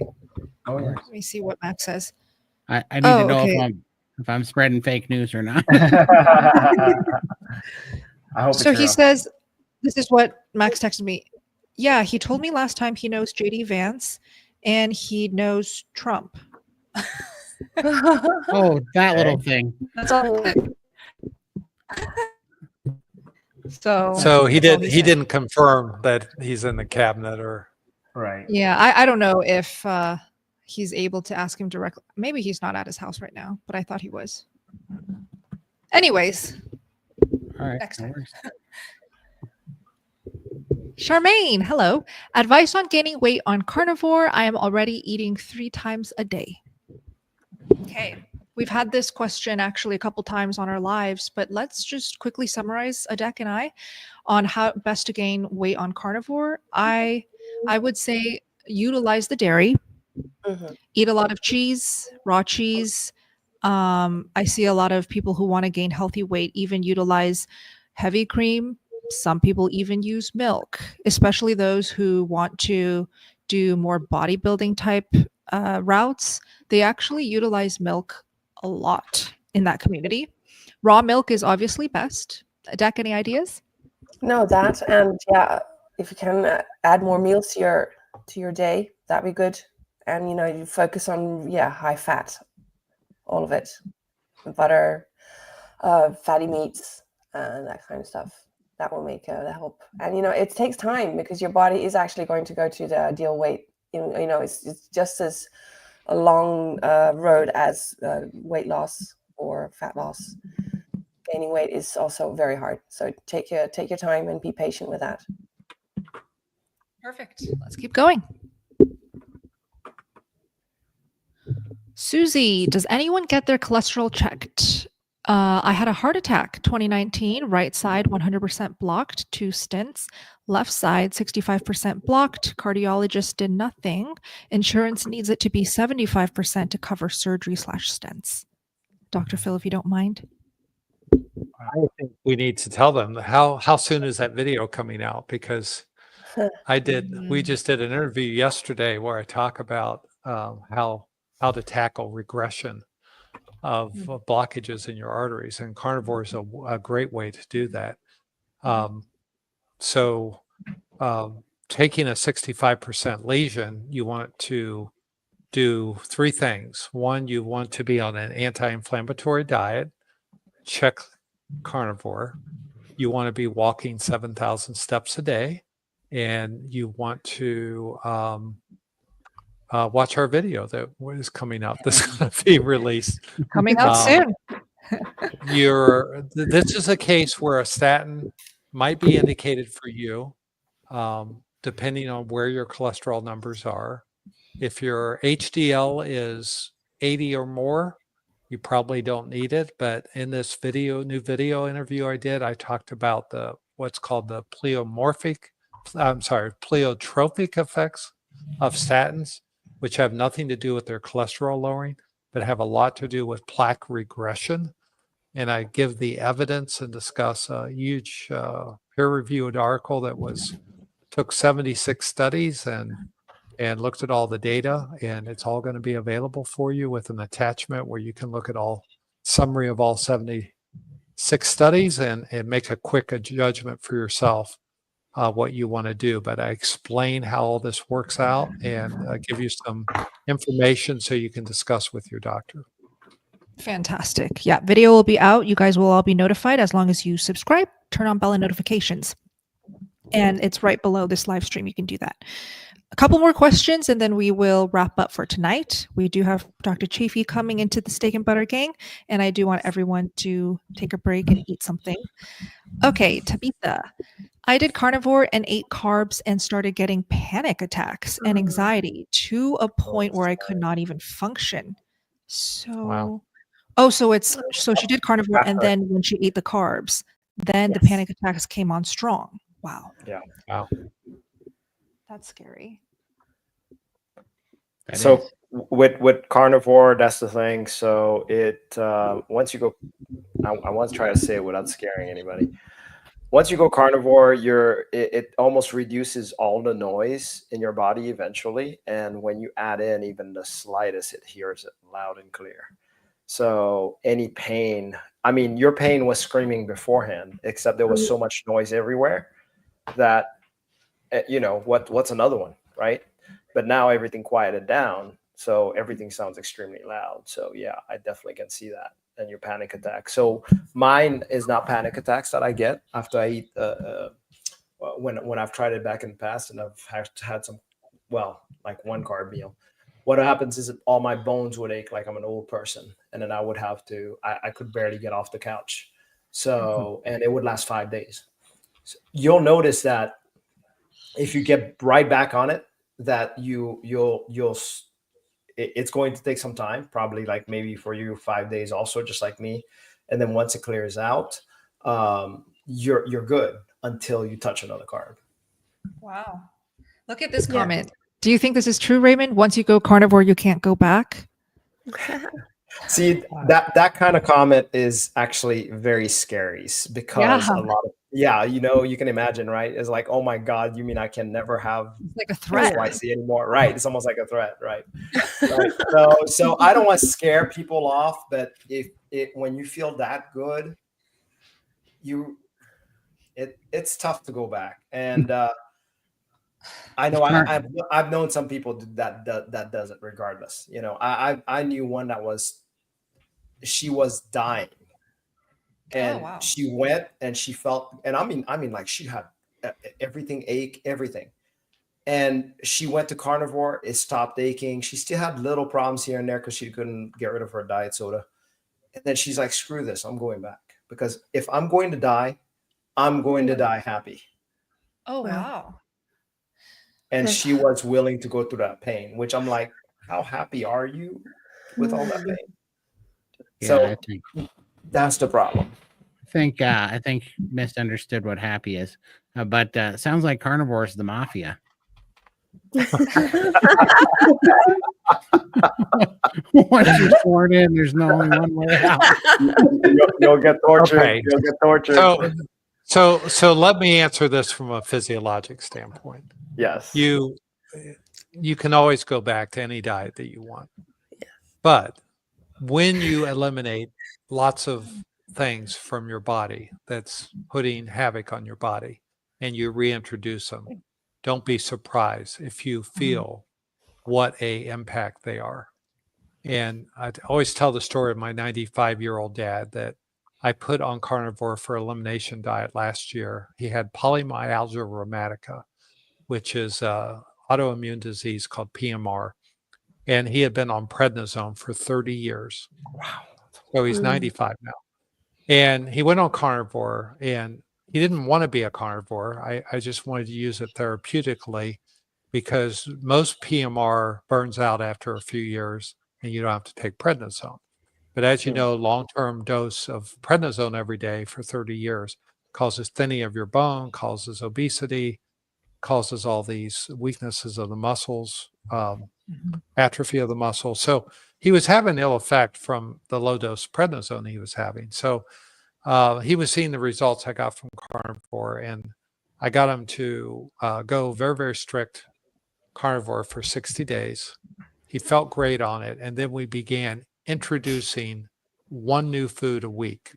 And the first week he ate green beans, felt great. Second week he ate his favorite food, which was onions. And he used to eat an onion every day, Vidalia onion. His favorite way of eating it was take a whole Vidalia onion, skin it, cut out the core, and then put a bouillon cube in it and do it in the microwave for 7 minutes.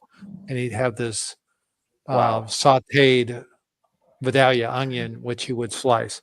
Anyway, when he went back on onion after not having any onion for 3 months, his PMR, which causes, I call it the 10 Woodsman syndrome, because like the Wizard of Oz woodsman, you basically get stiff in your shoulders and your neck, and you kind of freeze up and you have this incredible pain. Within about 2 hours of eating onion, he had full-blown symptoms come back. So I had to put him on a big dose of steroid for a week, get him calmed down, and then we stopped the onion, which he hasn't had now for almost a year. And anyway, I was able to get him off the prednisone. He's been off prednisone for a year now.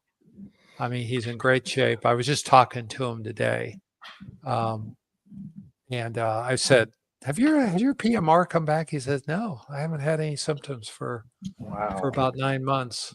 At 95. And, yeah. So the question I have is, when you have something that you've eliminated that you eat, it may be a particular food that is triggering you, and you don't know it unless you reintroduce one food at a time.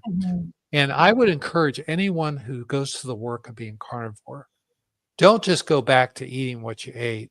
If you really are curious, test one food and one food only for a week. See how you do. Yeah. Because I can't tell you why you had a panic attack or what it was, but it probably was a food that you're highly sensitive to. And it's really good to know through elimination a food that's that problematic. And it was amazing that he went to his rheumatologist, and I went with him to make sure he would give him as needed prednisone refills. So if he had a flare up, because he likes to drive and travel, he goes on cruises every year, and he does these 6-week trips in his RV, and he's on the road a lot at 95. And if he has a flare up, we give him like 5 days of steroids, and it calms it down. But he hadn't had any for 8 months. But I went to the rheumatologist saying, he's totally off his prednisone. What do you think about this? And the guy said, oh, I don't think prednisone's that bad. At your age, you should eat anything you want. And it's my God. I am so thankful that he retired. The rheumatologist retired, and because my dad did not want to feel that bad again. Right. And he's lost, I think it's 68 pounds. He went from 270 to he's 186 now. Oh. So whatever. I mean, that's 80 some pounds. It's amazing. And he feels so much better. He's so much more mobile. His bones are getting stronger, and it's just. But I'm so thankful that I see carnivore as an elimination diet. And I think the person asked the question about the panic attack or anything, you have to, if you're going to do the work to do carnivore, do the work to reintroduce foods one at a time and try to find out if there's a trigger food that is just not worth it. Because, and it's not that you can never go back from carnivore, it's just leverage it and find out if there's a specific foods that are just not good for your body and your metabolism. Because the foods will tell you. And who knows what it is. It may not be the food. It may be glycosates, like Roundup and things like that in the food. I mean, it could be anything, but obviously something triggered you. And I'd love to know what it was, Tabitha, but I would be curious. So I would go back carnivore and then try to reproduce what you ate that day, but take one ingredient a day for 7 days before you try the second ingredient and see how you do.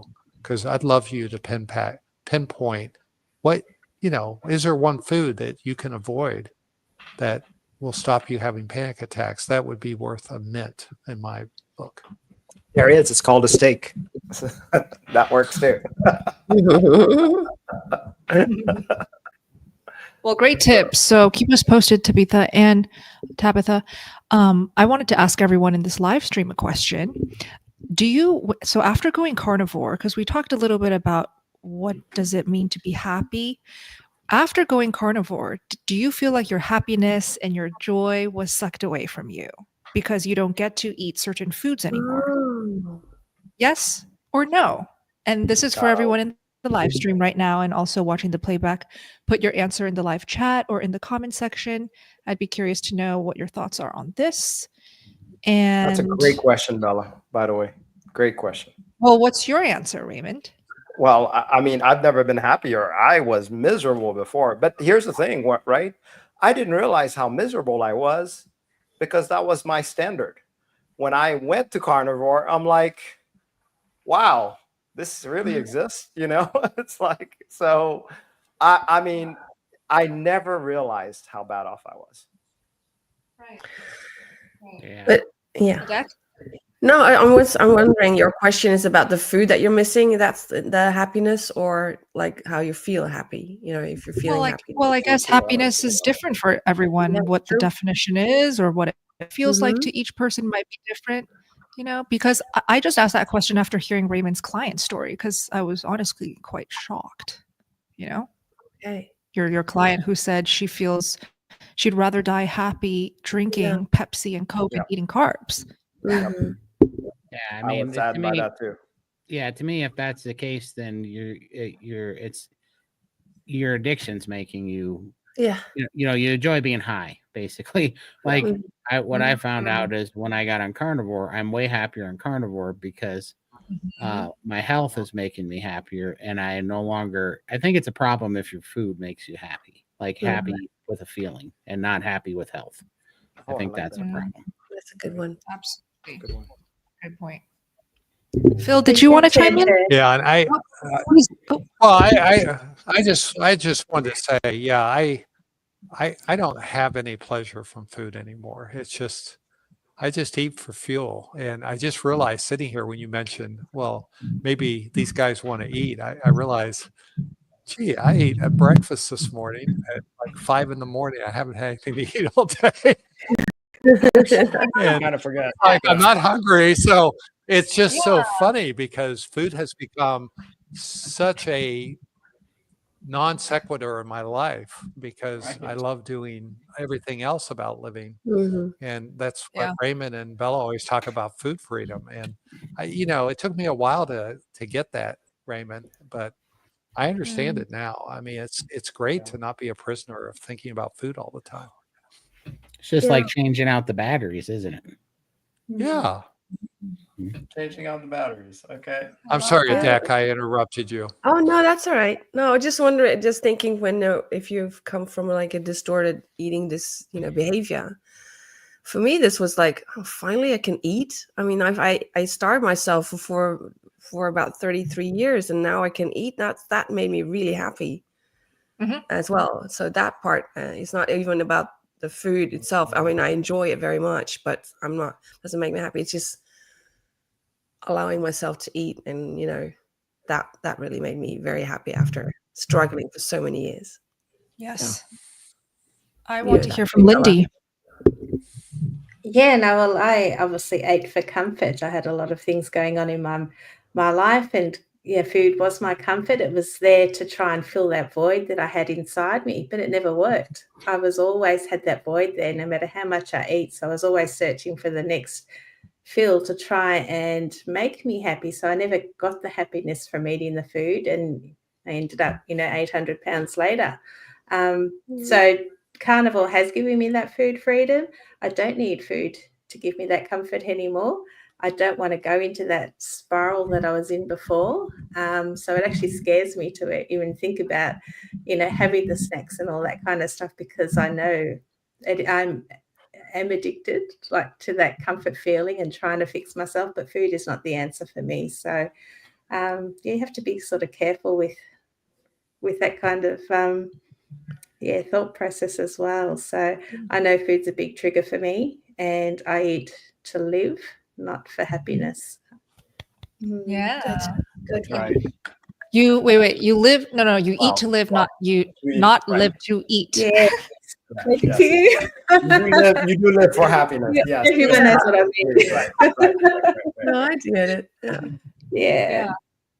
Oh, I just love hearing you guys talk about addiction and being free from food in general. We've all experienced it. Okay. And we all are on this carnivore experience with different time frames. I'm 6 years, Raymond's 8 years, Todd's 2 years, Adek, what are you, 5 years? 4.5 years, almost 5. 4.5. Dr. Phil, you're 2 years too, right? 16 1.5. months. So I'm the baby here. Amazing. And Lindy, 2 years? Just 3 years. 3 3 years. years. Gosh, that's been that long. Oh my It's goodness. pretty advanced. Yeah, it's very inspiring learning from all of the friends here and also from you guys. So to wrap up tonight's live stream, I just really wanted to feature some of your comments on this question. I was reading it while everybody was talking, just feeling so many emotions. Karen is here. Karen. I'm happier now. Hi, Karen Miles.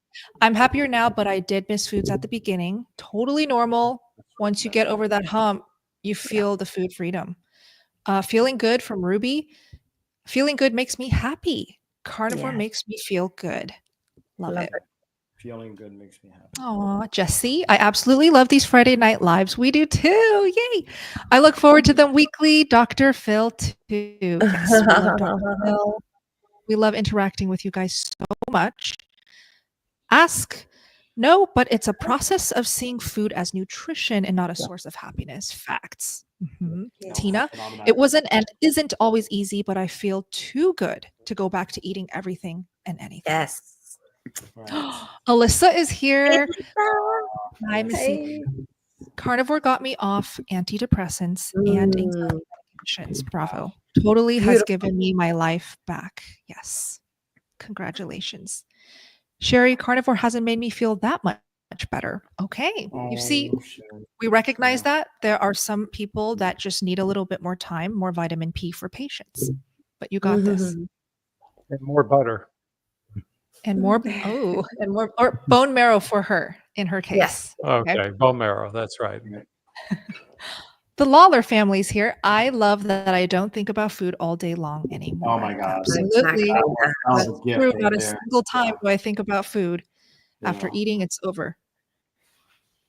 And last one I'll feature from me, Terry. No, absolutely not. This is coming from a sugar addict. I don't even care for chocolate, and I love chocolate.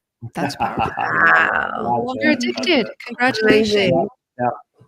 You guys This ever can happen had to that? everyone. Yeah, go ahead. You guys ever had that point where you would just go on the internet and look at different foods and stuff? I was when I was a vegan, yeah. Well, And when I was anorexic, I that was my food. Just looking at food. Yeah. I want to hear something crazy. Hungry all I the used to love watching people eat, called You told mukbang.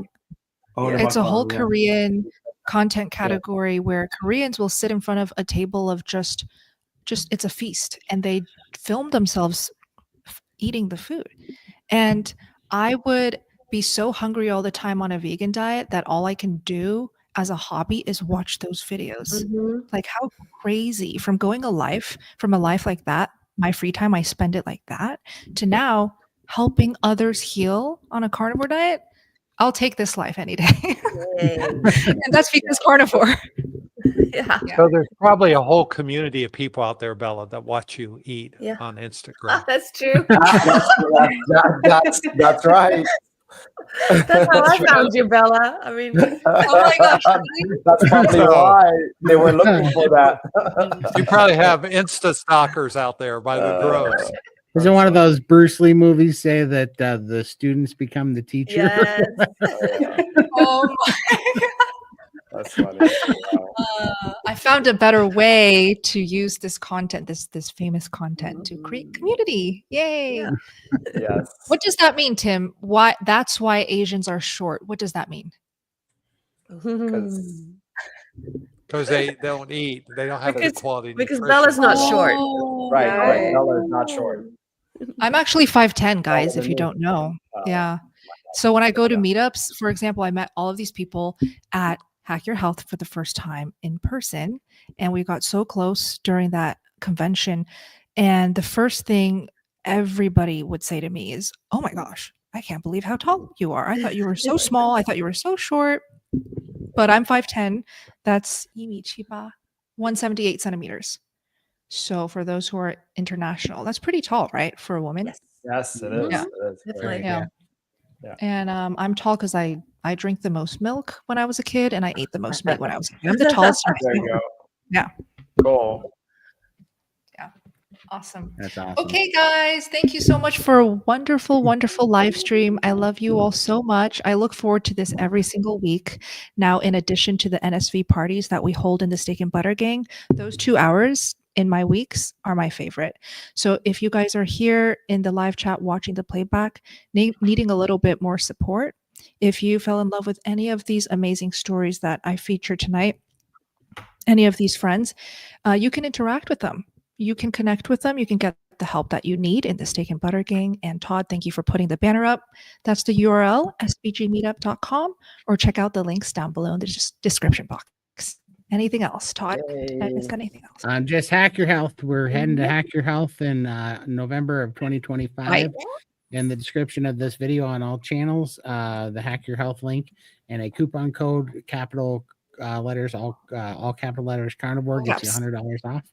Yep, and we'd love to see you down there. Other than that, we will see you in the Steak and Butter Gang or next Friday. Yeah. Or next Friday. Bye, guys. Love you. Thanks, everyone. Bye.